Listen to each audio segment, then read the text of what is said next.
Tax being paid on pensions and about the national debt. Now, you've just watched that, Yeah. you've heard the Prime Minister's words in the Sky News truck. What is your instant reaction to that? I mean, Very upsetting. I'm very upset. Did you expect that from him? No.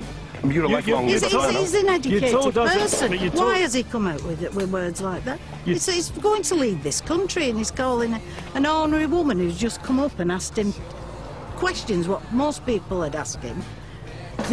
They're not doing anything about the national debt. It's going to be tax for another 20 years to get out of this national debt.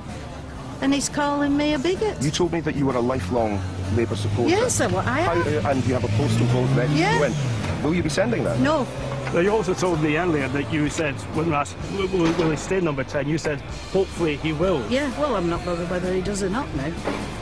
I don't think he will. Do you think he should meet more voters like you?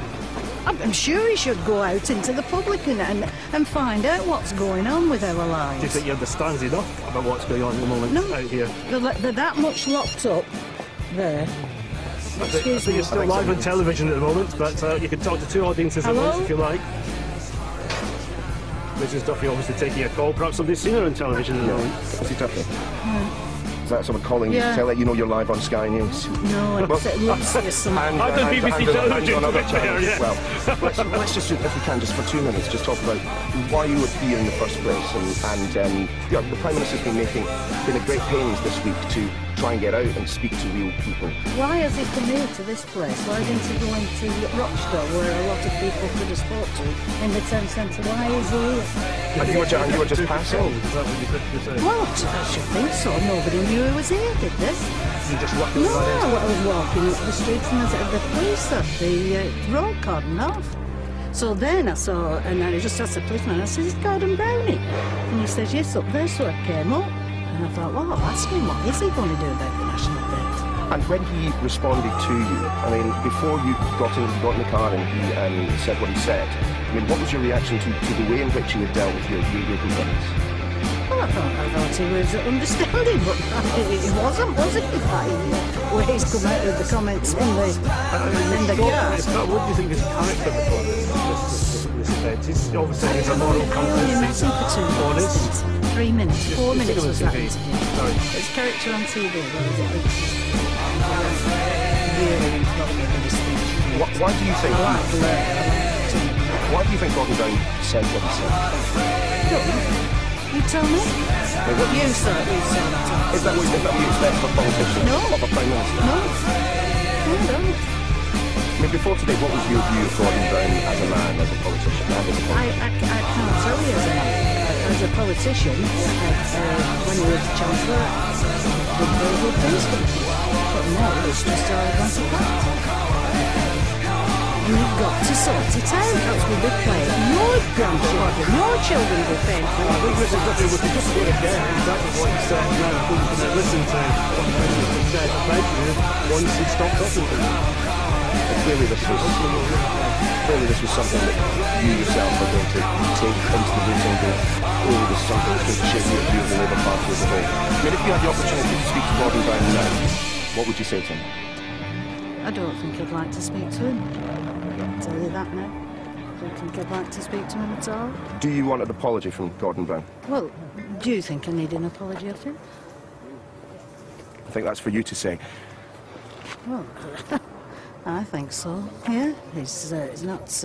OK, well, we just listened to Gordon Brown. Sorry, you couldn't hear him again, but he was saying that it was a disaster. Whose idea was it? I think there's some colleagues here are saying as well, do you think Gordon Brown should now apologise to you? Yes, I think so. Would you like a personal apology from the Prime Minister? No, not personal. I don't want to Would you like him to write to you? I don't want to speak to him again, really. Just give an apology. I want to know why, them comments I said there, why I was called a bigot. That's all I have to say.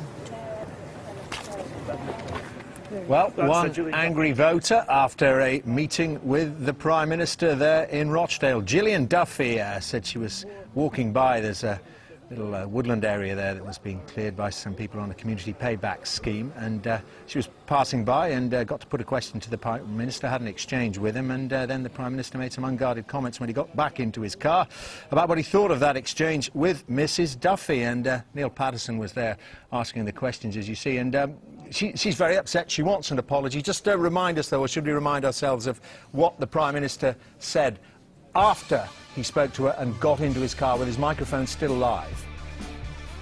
A good family. Yeah, good to see you. And the education system in Rochdale, I will congratulate it. Good. And it's very nice to see you. Take care. Thanks, Gordon. Thanks, Emma. Thanks. Take care. Thanks. Good to see you all. Good to see you. Thanks very much. That was a disaster. Well, just... Okay. Should never have put me with that woman.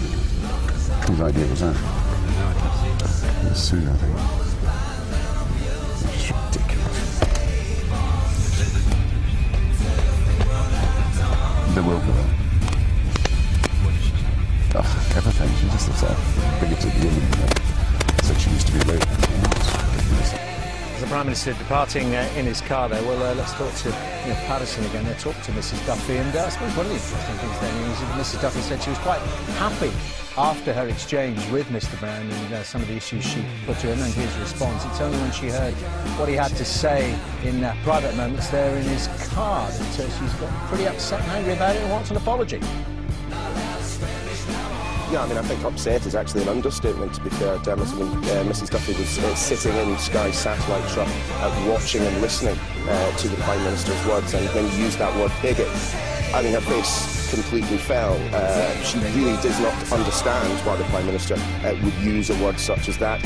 And as you say, she does now feel that she deserves an apology, certainly not from directly from the man himself. I think that was clear from the tone of her comments to Sky News just a few minutes ago.